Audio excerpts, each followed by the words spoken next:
My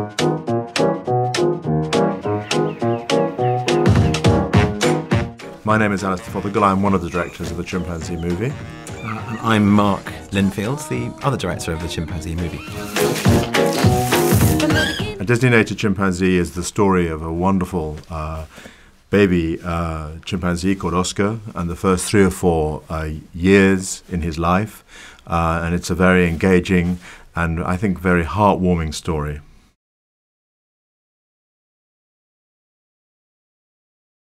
"25 years ago, I was lucky enough to make a television program about chimpanzees in the Thai National Park in the Ivory Coast. And I always realized that they would be fantastic stars for the big screen. Obviously, they are our closest relation, and in their faces and in what they do and in their whole social life, you cannot help but think of our own society and our own friends.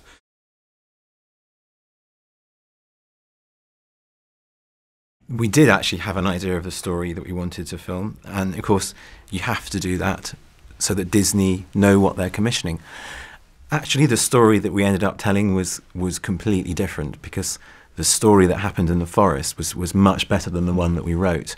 And so, you know, true life superseded everything that we'd written down.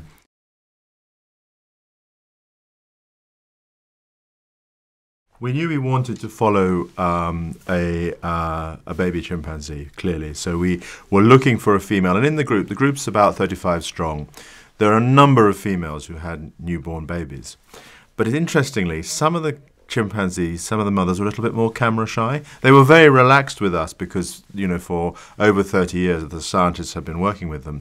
But funnily enough, we started with one female who just would never look at camera. She was just camera shy, so we quickly moved on to Isha and Oscar. And we were really pleased we did, because Isha proved to be a wonderful mother and Oscar proved to be a wonderful star.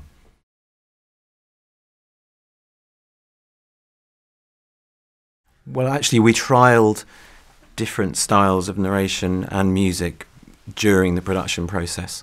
So during the filming, we would have breaks, because there are periods in the forest when the weather is terrible and the conditions are too bad. We'd return to the UK and we'd edit our footage. And at this point, we would try different styles of music. We would try different styles of narration. And we just chose, I mean, both the music and the narration, really, we just chose something to suit the animals and to suit the sort of, just the atmosphere of how we felt when we were with the chimpanzees. And the narration is actually particularly difficult in some ways, because you don't want to give too much information, because it cramps the style of the film. And yet there's so many great things to say about chimpanzees, and you want to strike a balance. It's difficult. In the music, Alastair, you'd say? Yeah, I mean, I think one of the things about chimpanzees is they're very humorous animals. They are funny. They do a lot of funny things. And we wanted the music to carry humour, which is always quite difficult. And as Mark said, I think the narration was also one of the biggest challenges for us. And the narration deliberately is aimed very much at a family audience. You know, we know a lot of children will come to see this movie. And we hope that the level of humour, and you know, like a good Pixar movie, in a sense, we hope it's got accessibility for all age groups.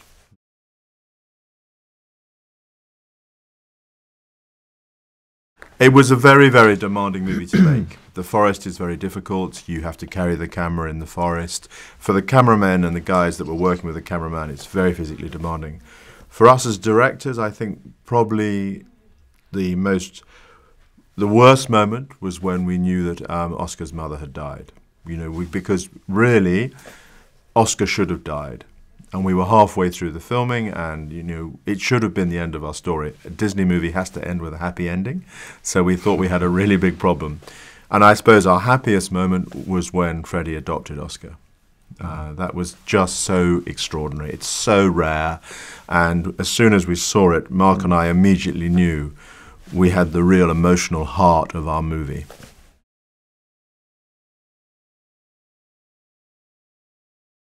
We are very, very proud of the fact that from the very beginning, the philosophy of Disneynature was always to give back in conservation to the projects. And every single Disneynature film so far released in the States, certainly a percentage of the box office has gone to a conservation project.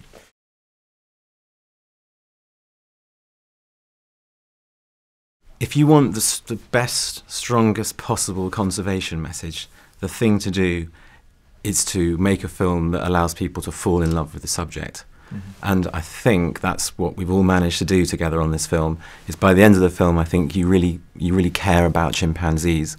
And, you know, if you love something, you want to protect it. The rest just follows naturally. The difficult thing about making a film about conservation is there's a risk that actually not that many people want to see it, because people go to the cinema to be entertained, and hopefully this film will certainly entertain them, but also show them all of the great sides of chimpanzees. The conservation will hopefully just follow.